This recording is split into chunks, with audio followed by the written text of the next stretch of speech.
Hello everyone. Today we are going to dive into one of the most widely used CPU scheduling algorithms, round robin. I'm a student from Bharati Vidyapeeth's College of Engineering for Women and I'll be teaching this topic under the guidance of Professor Seema Hadke ma'am. We will explore how it works, look at the two detailed scenarios, one where processes arrive at the same time and one where they arrive at different times, and learn how to calculate performance metrics like turnaround time and waiting time. Round robin is essentially the fair play algorithm. Imagine a playground swing where every child gets exactly 2 minutes.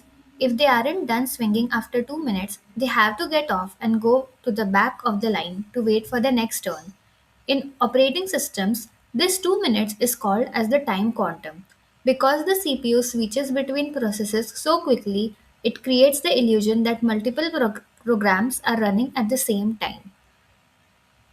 Round robin is essentially same. In round robin, there are some key characteristics that we need to understand.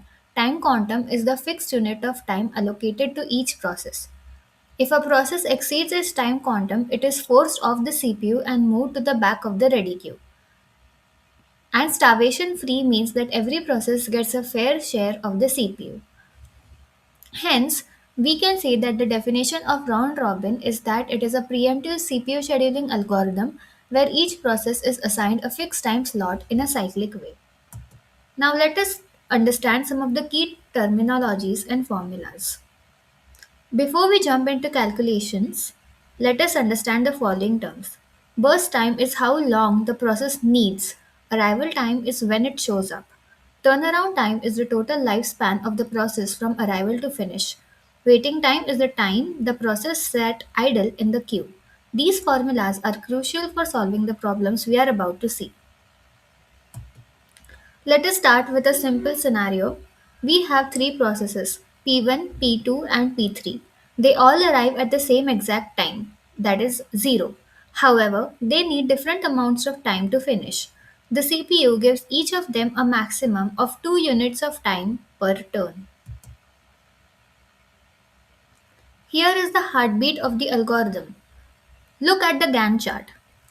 P1 runs first. It needs 4 but only gets 2. It goes to the back of the line. P2 runs next. It needs 3 but gets only 2 as that is our time quantum. It has 1 left and therefore goes to the back. P3 runs. Now it needs 5 but will only get 2 because of our fixed time quantum. It still has 3 left. After that, all the processes are done, but we do remember that the burst time of P1 has not been finished. Therefore, now P1 will run from 6 to 8. It needed 2 more, so it finishes exactly at time 8. Now, P2 will run.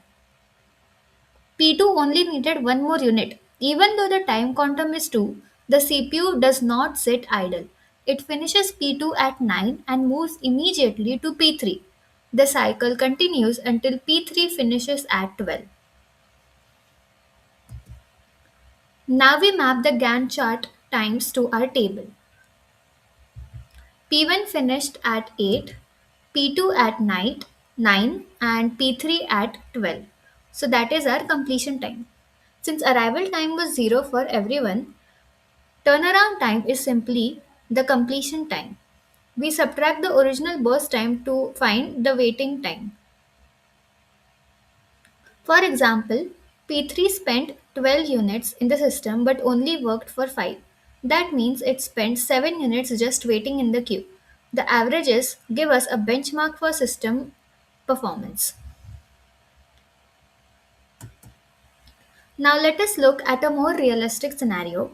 P1 arrives first, P2 arrives 1 unit later, and P3 arrives 2 units later. This complicates the ready queue because we cannot just put everyone in line at the start. We have to add them to the line only when they arrive. Now this is a tricky part, so pay close attention. From 0 to 2, P1 is the only one there, so it runs.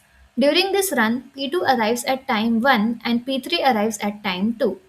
At time 2, P1's time is up. It goes to the back. Who is in the front? P2, since it arrived at 1. P3 is behind P2. So the order is P2, then P3, then the preempted P1. From 2 to 4, P2 runs for 2 units. 4 to 5, P3 only needs 1 unit. Therefore, it finishes at 5. From 5 to 7, we go back to P1. From 7 to 8, P2 finishes. From 8 to 9, P1 finishes.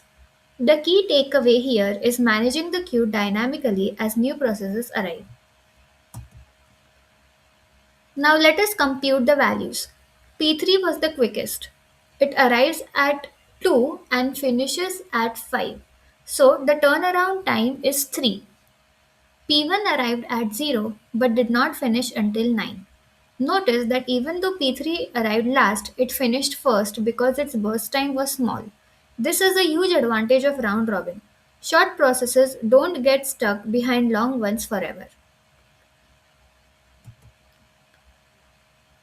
Round robin is not perfect, its biggest strength is fairness. Everyone gets a turn. This makes it great for desktops where you run a browser, music, and Word simultaneously. However, if the time quantum is too small, the CPU wastes all its time switching between tasks. This is called as context switching, rather than doing the actual work. If the quantum is too big, it behaves just like a simple first come first serve queue. So these are all the advantages and disadvantages of round robin algorithm. To wrap it up, round robin is the standard for multitasking environments. Mastering the Gantt chart and queue order, especially with different arrival times, is the key to solving these problems correctly. Thank you for listening.